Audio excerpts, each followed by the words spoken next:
Tonight, the story of a local firefighter who became a first responder at his own home when his toddler got hurt. He gave her CPR, then rushed her to the ER. But then he got arrested because he was holding her while he was driving. No seatbelt. It's a what would you do kind of story, the kind of story for Nina Pineda and 7 on your side. I've seen people die. I know what it's like, and I thought that's what was going to happen that day. Tough as nails Mahwah firefighter and EMT Mark Bracodetta is reduced to tears when he recalls a day last June when he acted to save a life most dear, his 1-year-old daughter, Isabella. Because I thought she was going to die. The family was on vacation in upstate New York. When he turned his back for an instant, Mark says his 18-month-old fell off the couch. Isabella was face down in the fetal position, not moving. I can tell that something was wrong.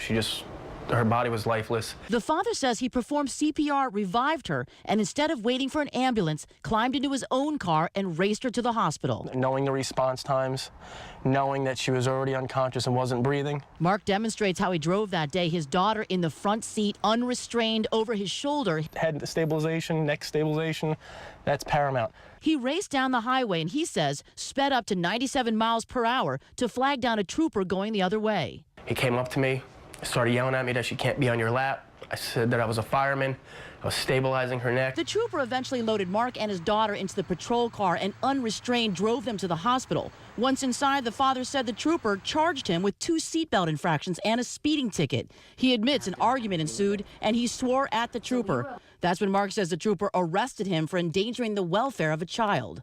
He spins me around and throws the cuffs on. In the emergency room? Right in the emergency room, in front of my daughter, in front of my wife, in front of all these strangers. And how did that make you feel? Helpless. Helpless. I should be the one taking care of her. And now I'm going to jail. Give Daddy a kiss. I love you.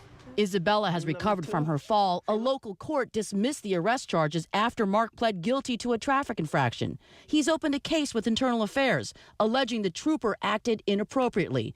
Because it's ongoing, the New York State Police couldn't comment. And I didn't know if I would get out of jail and she'd be dead. I didn't know. The New York State Police Internal Affairs investigation will be concluded this month. When the report is issued, Mark will learn if the trooper will be disciplined or not.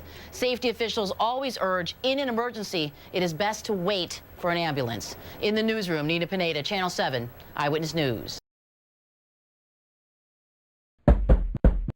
Court is now in session.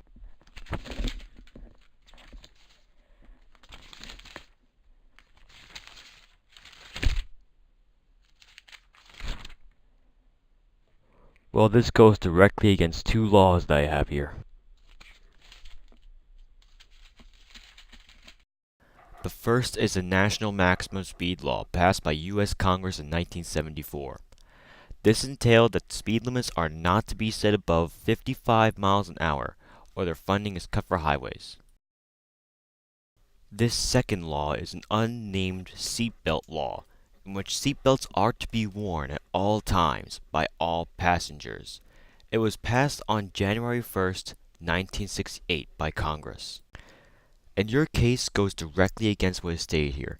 You have broken the law quite severely, and one of the charges say that you endangered the life of a child, your own child. The minimum amount of time you would serve is about a year.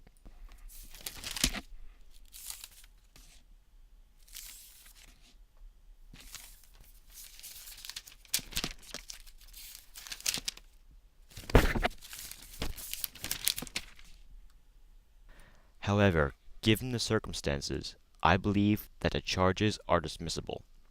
Court adjourned. You are free to go to your daughter.